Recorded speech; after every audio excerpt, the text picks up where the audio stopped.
Militer Rusia kembali melancarkan serangan besar ke sejumlah titik wilayah Ukraina dalam 24 jam terakhir.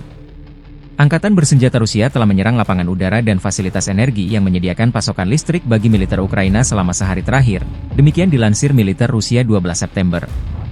Penerbangan taktis Rusia, kendaraan udara tak berawak, pasukan rudal, dan artileri telah menyerang fasilitas infrastruktur di lapangan udara dan fasilitas energi yang menyediakan pasokan listrik bagi militer Ukraina, serta konsentrasi tenaga kerja dan material musuh di 134 area.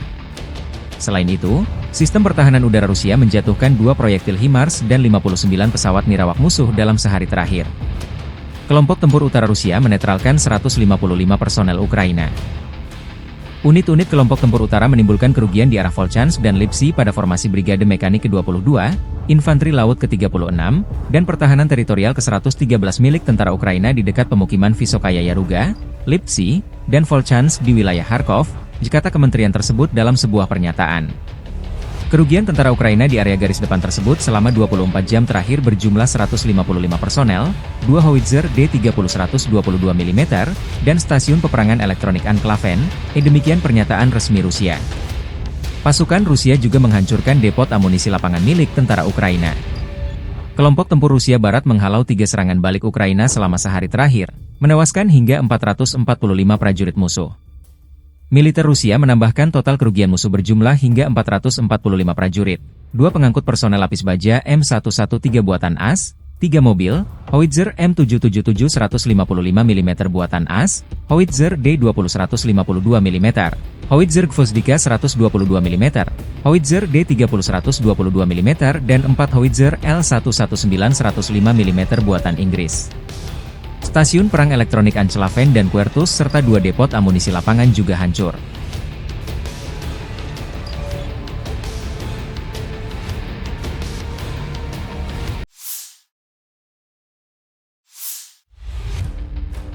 Staf Umum Angkatan Bersenjata Ukraina melaporkan pada 13 September, militer Rusia total kehilangan 631.420 tentara sejak dimulainya invasi skala penuh ke Ukraina pada 24 Februari 2022.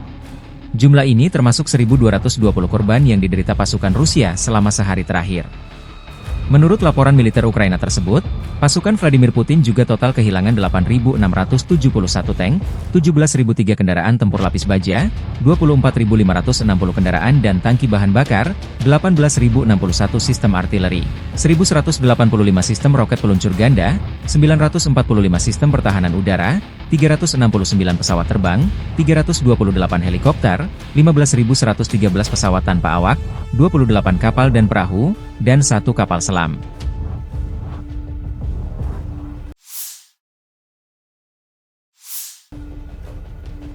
Pesawat tempur pembom supersonik Su-34 Rusia melancarkan serangan terhadap personel dan peralatan angkatan bersenjata Ukraina di wilayah perbatasan wilayah Kursk. Awak pesawat tempur pembom supersonik multiperan Su-34 dari pasukan Dirgantara Rusia melancarkan serangan terhadap kelompok personel dan perangkat keras militer angkatan bersenjata Ukraina di wilayah perbatasan wilayah Kursk, demikian pernyataan resmi militer 4 Rusia 12 September. Serangan tersebut dengan bom penerbangan dengan modul perencanaan dan koreksi universal, yang memungkinkan serangan tepat dari jarak aman dari garis kontak.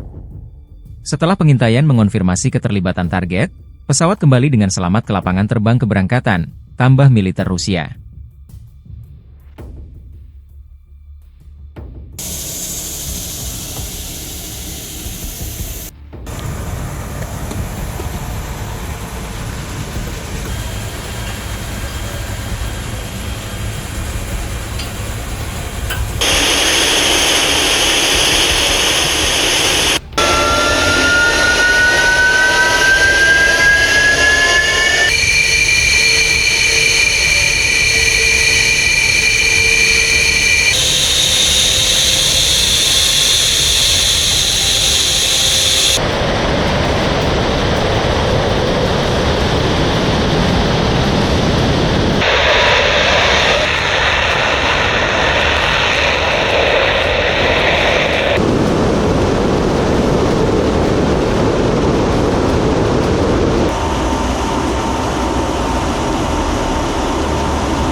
Selama 48 jam terakhir, militer Rusia membebaskan 10 permukiman di wilayah Kursk. Pasukan Rusia juga menggagalkan 4 upaya Ukraina untuk menerobos perbatasan menuju permukiman Novy Put dan Medvezhye. Unit-unit kelompok tempur utara membebaskan 10 permukiman di wilayah Kursk, yaitu Apanasovka, Biahovo, Vishnevka, Viktorovka, Knezapnoye, Gordievka, Krasnooktiaboye, Obuhovka, Snagos, dan 10 Oktober. Pasukan Rusia telah menggagalkan 4 upaya angkatan bersenjata Ukraina untuk menerobos perbatasan menuju Novy Put dan Medvezhye. Militer Rusia menggagalkan 2 serangan balik musuh menuju Vanaseyevka dan Snagos, dan juga menggagalkan upaya serangan menuju Olgovka. Jet tempur Rusia menyerang konsentrasi personel dan perangkat keras musuh di wilayah Kursk dan juga menyerang cadangan Ukraina di wilayah Sumy. Militer Rusia melansir, selama 24 jam terakhir, angkatan bersenjata Ukraina kehilangan lebih dari 300 prajurit dan 24 kendaraan lapis baja, termasuk 5 tank, 6 pengangkut personel lapis baja, dan 13 kendaraan tempur lapis baja, serta 2 artileri, 9 kendaraan, 2 kendaraan teknik penghancur, dan 2 stasiun peperangan elektronik. Sejak Ukraina menyerang Kursk awal Agustus, kerugian personel Volodymyr Zelensky ditaksir mencapai lebih dari 12.500 tentara, 101 tank, 42 kendaraan tempur infanteri, 83 pengangkut personel lapis baja, 669 kendaraan tempur lapis baja, 410 kendaraan, 92 artileri, dan 26 peluncur roket ganda, termasuk 7 HIMARS dan 5 MLRS buatan AS, 8 peluncur rudal anti pesawat, 2 kendaraan isi ulang, 24 stasiun radar, 7 radar anti baterai, 2 radar pertahanan udara, 10 peralatan teknik. Termasuk 4 kendaraan penghancur teknik dan unit penjinak ranjau UR-77. Brigade ke-46 serga puluhan kendaraan tempur Rusia. Здесь американского производства патроны, единственное, что, наверное, FPV их собственного производства. Противогаз производства Чехия, гранатомет РПГ производства Болгария. Были дерзкие заходы бронегрупп по дорогам и закрепления в лесополках. Ну а дальше их последующее уничтожение.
Brigade Mobil Udara terpisah ke-46 Angkatan Bersenjata Ukraina berhasil menghalau serangan dari unit peralatan tempur Angkatan Bersenjata Rusia di garis depan.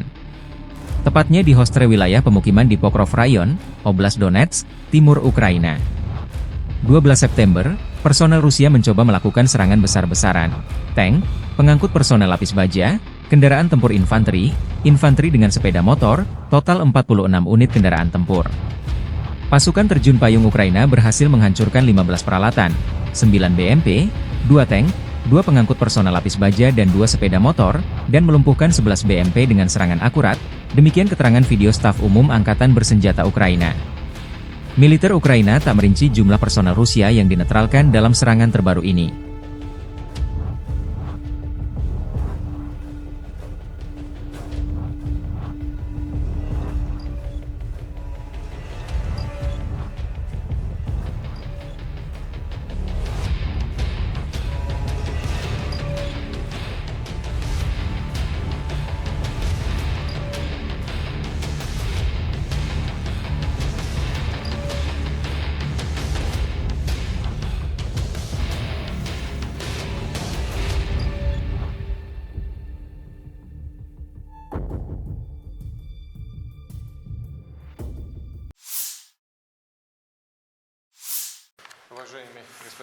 Rusia dan Tiongkok, serta negara-negara mitra di belahan bumi selatan, menganut gagasan tatanan dunia yang berdasarkan pada prinsip-prinsip keadilan, kedaulatan, dan hukum internasional, kata Presiden Rusia Vladimir Putin dalam sebuah pertemuan dengan Menteri Luar Negeri Tiongkok yang sedang berkunjung, Wang Yi. Pertemuan digelar di Strelna Saint Petersburg, Rusia, 12 September 2024. Rusia dan Tiongkok bersama-sama menjunjung tinggi prinsip-prinsip tatanan dunia yang adil dan demokratis berdasarkan hukum internasional, kedaulatan, dan kesetaraan. Pendekatan yang sama juga dianut oleh negara-negara yang sepemikiran di belahan bumi selatan dan mayoritas dunia, yang mana KTT BRICS merupakan penegasan baru, kata Putin. Putin mengingat bahwa hubungan kemitraan komprehensif dan kerjasama strategis antara Rusia dan Tiongkok saling menguntungkan dan adil selama bertahun-tahun. Ia menambahkan bahwa pada tanggal 2 Oktober, kedua negara akan menandai 75 tahun sejak terjalinnya hubungan diplomatik. Wang Yi menyebut Rusia sebagai mitra strategis saling menguatkan. Kerjasama militer Rusia-Tiongkok pada tahun 2024 mencantumkan lebih dari 100 kegiatan, kata Wakil Menteri Pertahanan Rusia Kolonel Jenderal Alexander Fomin. Badan-badan pertahanan negara kita terus memperluas bidang kerjasama, katanya. Rencana kerjasama militer Rusia-Tiongkok mencakup lebih dari 100 kegiatan tahun ini. Kami berasumsi bahwa ini bukan batasnya, dan jumlahnya akan bertambah. Kerjasama tersebut meliputi latihan strategis, latihan untuk berbagai layanan dan cabang angkatan bersenjata, pelatihan spesialis militer, berbagi pengalaman mengenai penggunaan jenis senjata dan peralatan militer modern.